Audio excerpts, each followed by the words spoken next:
How are these poor candidates in these by-elections who are NDP supposed to be like, don't vote for that Liberal guy, vote for me, you know?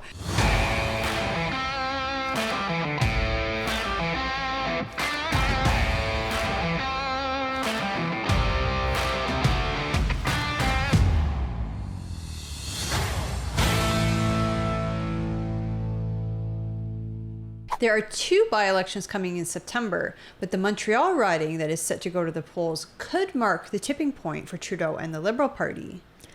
Let's take a look. The Conservatives planned an Axe the Carbon Tax rally here in Elmwood, Transcona, knowing that it might be the day the Prime Minister calls a by-election. Pierre Poilievre joining the local candidate here, Colin Reynolds, who is an electrician and a proud union member. This is historically an NDP seat. The late Bill Blakey was the area's member of parliament for 3 decades. His son Daniel has been the MP here for nearly a decade himself. He resigned after the Manitoba NDP formed government last fall, taking on an advisory role with Premier Rob Canoe. But this hasn't always been an orange seat. When Stephen Harper's Conservatives swept to a majority in 2011, this riding went blue, but only until the 2015 election when it flipped back to the NDP. University of Manitoba political scientist Royce Coop says Conservatives smell an opportunity. Without a Blakey on the ballot, that hurts the NDP. And the truth is that the Conservatives are so high in the polls right now. And as we saw in 2011, the Conservatives can win this seat. The other election will be in the Montreal riding of LaSalle-Imard-Verdun, which was new in 2015 and has been Liberal held ever since. It's former Justice Minister David Lamedt's seat, who announced earlier this year he was leaving politics after the upset at a by-election last month in Toronto's St. Paul's, which the Liberals lost. All eyes will be on what happens here. If they lose this seat, recall that after that St. Paul result, it led to just this huge round of rebellion and pontificating about Trudeau's leadership. Was he going to step aside? If they lose this seat, that'll happen again, and it'll be much worse. Voters in both ridings will select their choice on September 16th. You know, she neglected to mention that Daniel Blakey resigned after a very disgraceful display in the House of Commons. Disgraceful and disgusting. Yeah. We'll link our video to that in the description if you're curious. Yeah, it's an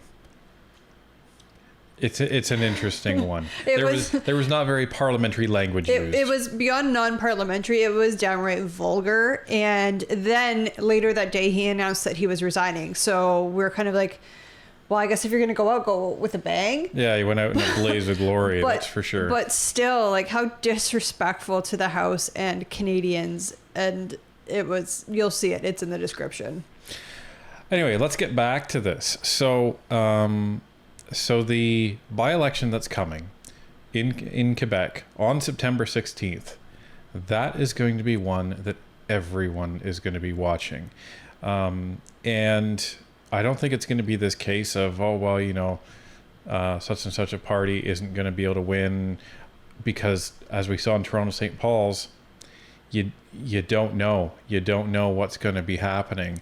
And I think what everybody is learning from the polls right now is that it's, as we've all surmised, it's underestimating the opposition to Justin Trudeau and the Liberal government. So let's take a quick look at what the polls are as of today. So this is LaSalle-Imard-Verdun, and you can see that the Liberals are leading at 30%, you know, a 6% lead over both the NDP and the Bloc. The Conservatives, they're neck and neck. The Conservatives are at 14%, and you may say, oh, well, you know, they're way behind. But in order to fully understand the significance of these polls, we have to look at what were the polls, or rather the election results back in 2021. So this was the election results back in 2021, and the Liberals finished with 43% of the vote. So what that means is they've dropped 13%, or if you look at the in terms of the amount of percentage they've lost per their total, they've lost over 1 in 4 people. That's a massive drop in terms of the people that are being polled. And the bloc have gone up by a couple percent. The New Democrats have gone up by a few percent. The Conservatives have doubled their support. So even though they were only at 14%, they were half that in the 2021 election. So you can see that even in Quebec, which is typically, Bloc and Liberal, the Conservatives are making significant gains. Now, I honestly don't expect the Conservatives to win this riding. It would be a long shot. But what I really hope is that the Liberals lose. And I don't really even care if they lose to the NDP or if they lose to the Bloc. We just want them to lose. I mean, it would be better if it was the Bloc. Right.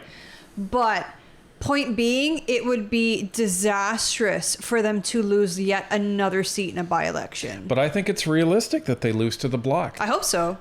Because as we've seen in the other elections, the NDP have been over-polling, meaning in the polls prior to these elections, they are polling higher than the actual result. I think in both Durham and Toronto St. Paul, they actually went down by 10%. Yeah, they dropped a significant amount in the Toronto St. Paul's by-election from what the polls were saying beforehand and what actually happened the day of election. Which means all those NDP voters flipped Conservative. So, or they flipped Liberal, and then the 10% gain that they would have seen on the Liberal side, that went over to Conservatives. Or they just didn't show up. That's another possibility as well. So it's really interesting when you get into the numbers of these things.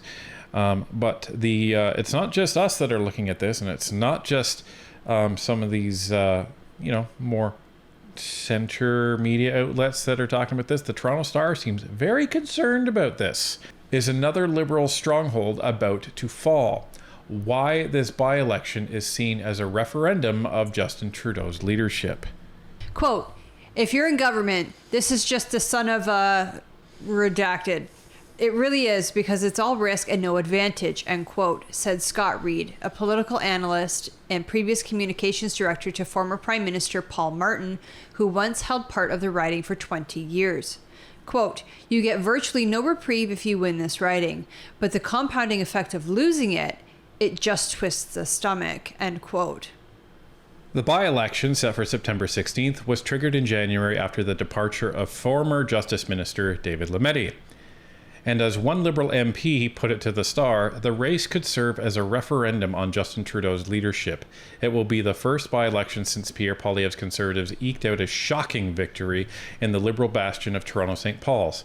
Quote, if we lose the Montreal one, people are going to be up in arms, end quote, the MP said, on the condition they not be named. The Liberals are hinging their hopes on longtime Montreal Borough and City Councillor Laura Palestini, a, quote, born and raised Liberal, end quote, who told the Star she will do, quote, everything in her power, end quote, to keep the seat within the red tent. Quote, I remain extremely confident that we can make this happen. We just need to work hard, end quote, Palestini said.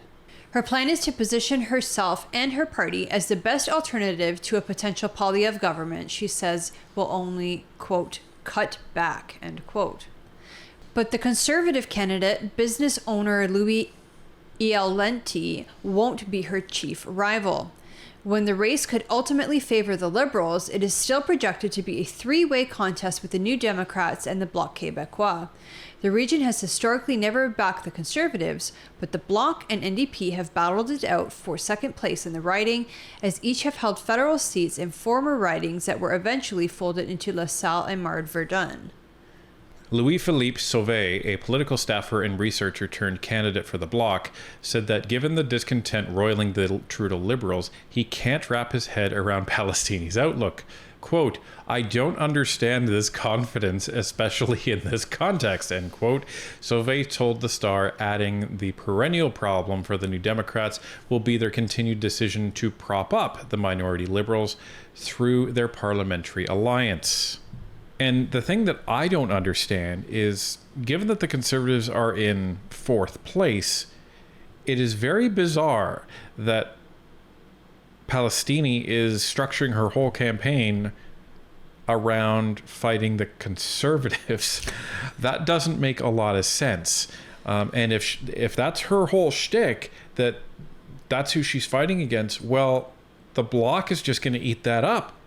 And the Bloc is going to have almost the easiest time campaigning because, again, look at the NDP. How on earth are you going to be the NDP trashing the Liberals whom you're in a supply and confidence agreement with? Like, that just is not going to work. So this is ripe for the taking for the Bloc. You know, that's a really good point that you just made. How are these poor candidates in these by-elections who are NDP supposed to be like, don't vote for that Liberal guy, vote for me, you know?